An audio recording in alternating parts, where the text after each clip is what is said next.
Welcome to Soul Steps with Dr. Ren. I'm your heart-to-heart walking companion. These short, soulful reflections come straight from my morning devotion walks. Think of it as a chat with your bestie that feeds your mind and spirit. Walk with me or just listen and get ready to feel uplifted, informed, and inspired.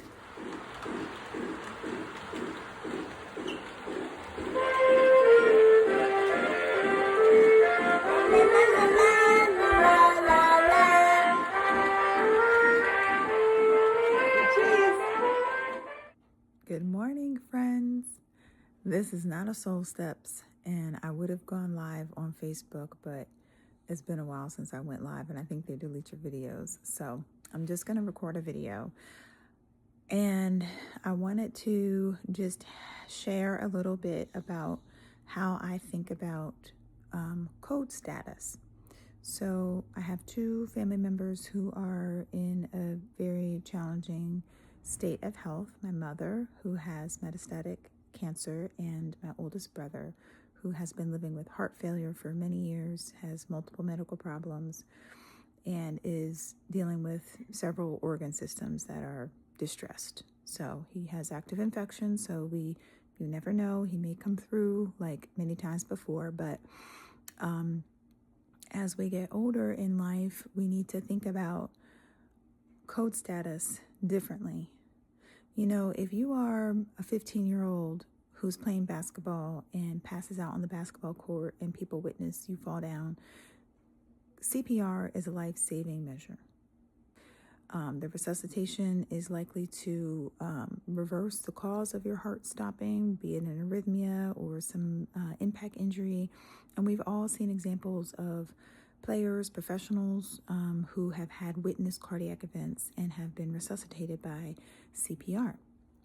The efficacy of CPR in restoring life with an unwitnessed cardiac event, meaning if you come into the room and find someone down and administer CPR, I mean, you don't know how long they were down, but it starts to go down very sharply in terms of the likelihood that you will be able to restore that heart back to normal function. Similarly, as we age, the reasons why your heart would stop beating start to become irreversible situations. If you have a certain type of arrhythmia, CPR needs to be combined with cardioversion, and that's why you see in airports they'll have the packets around the airport where you can actually administer advanced life support through cardioversion methods.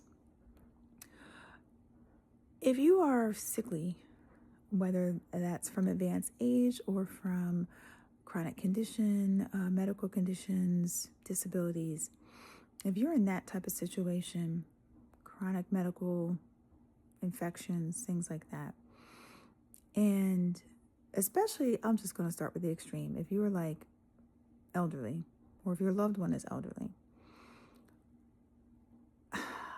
those of my people who are in the medical field who have administered CPR have witnessed medical codes on frail elderly people can confirm what I'm about to say. To me, this is the most violent way to go, besides actual violence. It is painful. It often will lead to broken sternum, ribs, effective CPR, not the kind that you see on TV. And there's a lot that goes on in the code. Putting in IV lines, medications that are pushed in your body. And one of the things that I pray for pretty much every day is a peaceful death, which is part of my the prayers. I have a lot of prayers that I do. And one of the prayers says, Lord, give me a peaceful death. My father died a peaceful death. My grandmother died a peaceful death. They both died in their sleep. And to me, that is the best way to go, to either die in your sleep or slip away, surrounded by the love of your loved ones peacefully, not in the context of a chaotic medical code. So when it comes to, decision making for my mother, and, those of you know, I had a sister who I cared for on home hospice. She had metastatic ovarian cancer. And in hospice care, one of the requirements is that you have a Do Not Resuscitate order, meaning that if your heart stopped beating, they would not administer CPR. If you stopped breathing on your own, you would not be intubated. No life-saving measures would be administered. You would simply go on to the God of your understanding, or to the afterlife, for whatever it is that you believe that is. So transitioning, having my sister stay with me for her end of life was conditional based off of her receiving hospice services, because prior to that, she was engaging in heroic medical measures back and forth to the hospital, administering IV fluids. She was not able to maintain that level on her own due to various medical situations, and she had cancer pretty much everywhere throughout her entire body. So it was kind of a medicalization of her life to extend. And at the time that she was hospitalized and had been unconscious with electrolyte imbalances that were really not consistent with life, when she came to, I said, I would love to offer you a peaceful death. And she was Muslim, so I said, if you would like to be with me and my family in our home during your last days before you go to be with Allah, I would love to offer that to you. But we're not going back and forth to the hospital. So if this is what you want to do, that's fine. I will still visit you. I'll stay with you. But I can't do that. I had a 1-year-old. I had children that all had needs. I was working. So she agreed. She says, okay, I'll come on hospice. So she transitioned to hospice care, and she ended up living 14 days with us. And they were really a blessed time. And she passed peacefully as I watched her on the monitor. Watched her. I had no idea in that moment. I thought she was just going off to sleep. But then my daughter went into the room to say goodnight as she was having these movements. And then she let us know, like, I don't think she's okay. So that's a peaceful death. And, my nephew actually was there too. And, he was speaking with her. And there's some evidence that there's brain activity even after, your breath is gone.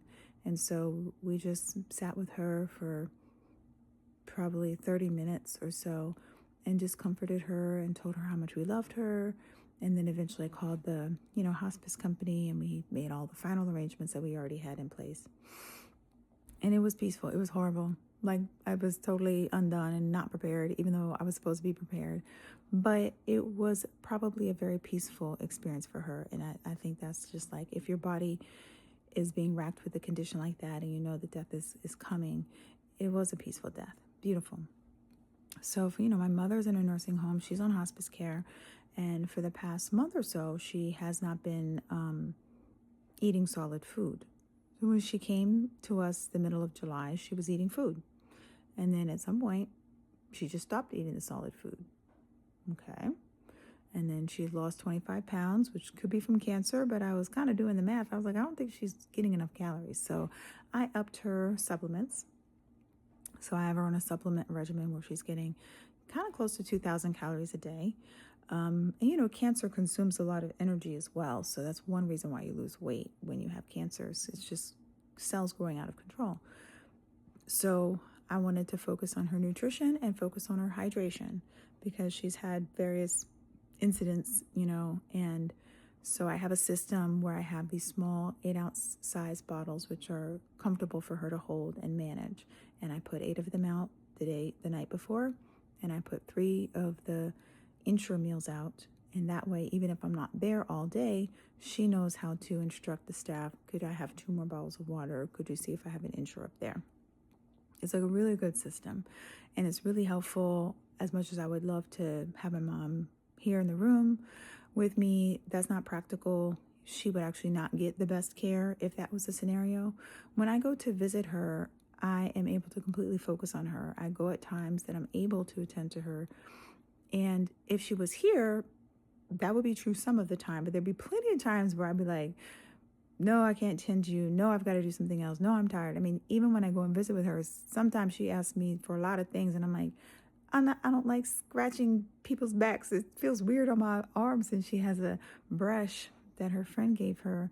And I'm like, I will brush your back, but she always wants me to brush it longer than I'm willing to brush it, So I don't really do 100% of what she asks. But for the most part, when I'm there, if she wants something, I'm there to attend to her. And there is staff there, but the length of time that she'll have to wait to get changed is quite long. And I've been there and seen it from my own eyes. Oh, we're feeding other residents. Oh, I'm helping other residents. Oh, we're changing shift. This could mean that you're sitting there needing to be changed for hours. I mean, it feels like hours, even if it might only be 30 minutes. That feels like a long time. So when I'm there, I'm able to, change her, bathe her, do her hair, brush her teeth, moisturize her face, cover her. I have like a special lotion mixed with essential oils, and there's 3 different types of oil blends, and I will ask her, do you want to be joyful, confident, or I forget the other one. There's 3 different ones. She usually chooses joyful. Sometimes she chooses confident. I can't remember the third one, so she must not choose that one often. And so that's kind of our care routine. And, but I know the signs of decline. And before, like when she first got here, she wanted to go to the African Textile Museum. Honestly, I didn't know at that time how long she was going to be around. We did that first weekend. I was like, we're not delaying anything. I told people, hey, you want to visit? Don't plan for springtime. You better come now. And that's still true, even though like I wasn't really sure how she was going to be leading up to her birthday in November. But she was looking pretty strong. We're planning the birthday. It was amazing. We're like, great. Well, now we're July, August, September, October, November. We're 6 months in. July, August, September, October, November. Yeah, 6 months in. So that's really twice as long as they were talking to us, which I think is purely love. Love has gotten her 3 months extra. And not that our love is going to run out, but, it's up to God. That's how I see it. I've done everything that I can do to decrease the process of cancer taking her body over, even though, like, within reason. So not a heroic measures that would cause more pain, but things that were palliative. So she came here with a plan for palliative care and then hospice care. So she had the palliative care, the radiation treatment, which definitely improved her quality of life, and then now we're in hospice care where we're focusing on her comfort. And part of the comfort is like, I don't really want to be moving around too much. JoJo did want to go to the aquarium and have Nana go, but that might not be a good experience for her. I did want her to go to the High Museum to see the fashion exhibit and got her all dressed up, and we had a great time. By the end of it, she was ready to get back home, and she did say that she enjoyed it. So I don't know. I'm going to talk to her today to see how she feels, but my guess is she's not really going to want to do aquarium. She might want other ways to interact with Josiah. Yes, Josiah. He just woke up. I'm sorry, baby. I woke up and went on a walk. I'm recording a video. You want to come downstairs? Are you tired? You want to go back to sleep? No. Oh, okay. He does not like waking up by himself in the bed. So that's what I'm getting scolded for right now. Anyhow, the other thing I wanted to say I talked about CPR. The other thing is about intubation. So if you have an acute infection in your lungs, he just found the train. You see the train? You want to plug it in? Plug it in. Okay, go potty, and I'll plug it in for you. You can play with it, okay? This is Pop-Up's train.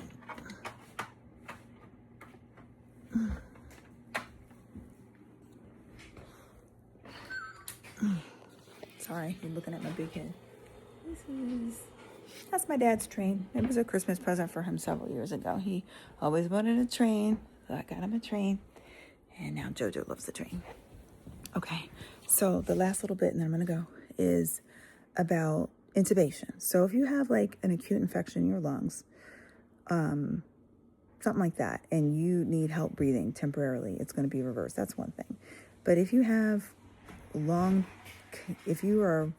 have multiple medical issues, cancer, and you end up not being able to breathe on your own, and you have to be intubated, the likelihood that you're going to be able to be extubated is low. So then you're in a situation that you've probably heard about, is like the person's on life support and the family's having to decide when to pull the plug. So the best way to avoid that situation is to not intubate. Just to say, I'm getting cold. What? I'm getting cold. You're getting cold? Put some clothes on. That might help.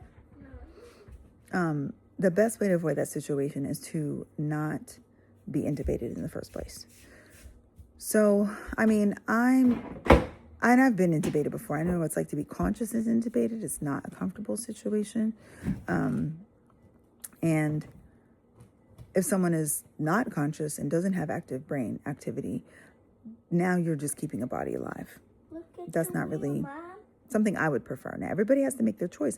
But I think a lot of people don't understand, and they'll just say, do everything. The wheel.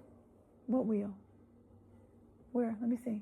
It's white Oh, can you get it untangled, or you need mommy's help? I need your help. Okay, give it to me. I'll untangle it in a minute. I'm trying to finish this video, okay? Go play with the train and I'll untangle the wheel. Your plane battery is charging anyway, okay? Everybody has to make their own decisions, but I think that when people say do everything, they may not mean that. They may be trying to say, I don't want to give up on living, which is great. I don't want to give up on living. I'm going to fight for every last time, every second, every minute. But also I've seen people at the end of their life be like, I'm good. This has been great. I'm out. And it's so painful to see families engage in, heroic measures when their loved one is very clearly much saying, I'm good. I've fought the fight. I've finished the race. I'm ready to receive my crown of glory. So a lot of times the medical system gets involved to try to mediate these psychological challenges of people who are at the end of their life. And the medical system can spend a lot of money extending life. But for what? Like, what is the quality of that life? So, obviously this is a conversation to be had with your loved one, whoever is on your will as a medical decision maker or an advance directive, of which you should all have. And although it's painful to lose loved ones, I want a peaceful death for myself, and I would want a peaceful death for anyone that I loved. I would want you to be comfortable, not in pain, surrounded with love, with minimal, medical chaos around you.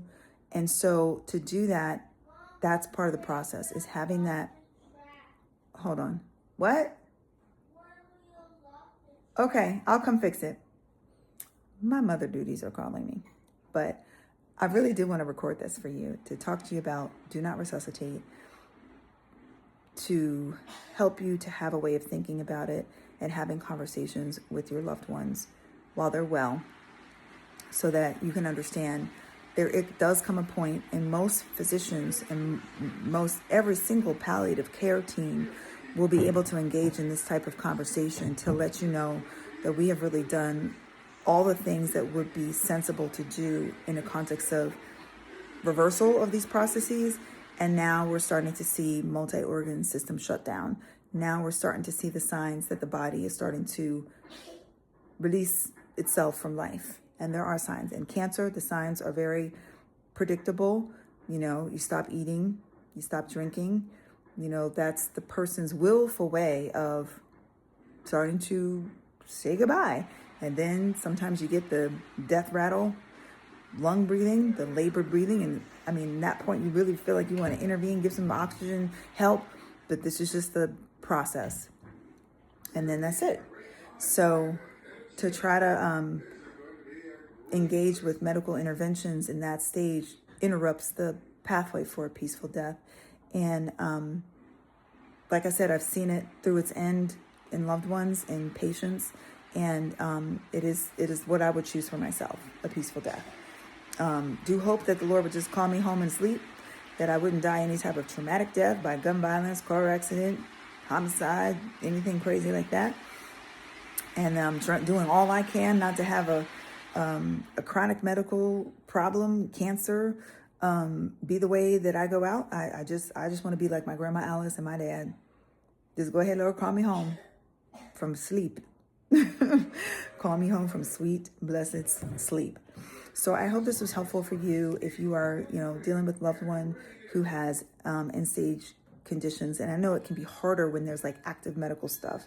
It's kind of a little bit different, the flow with cancer, but you got multiple medical problems. You're used to reversing everything. You can get sort of addicted to medical care, and it can give you this God complex, like try everything, do everything.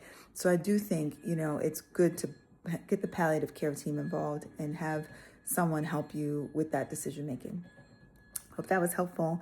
I am going to spend the rest of my day hanging out with my mom in the morning. Going to go play with the trains with Josiah for a little bit. I have some more devotions that I'm going to do. I might do them in my mom's room. And just enjoy a Saturday.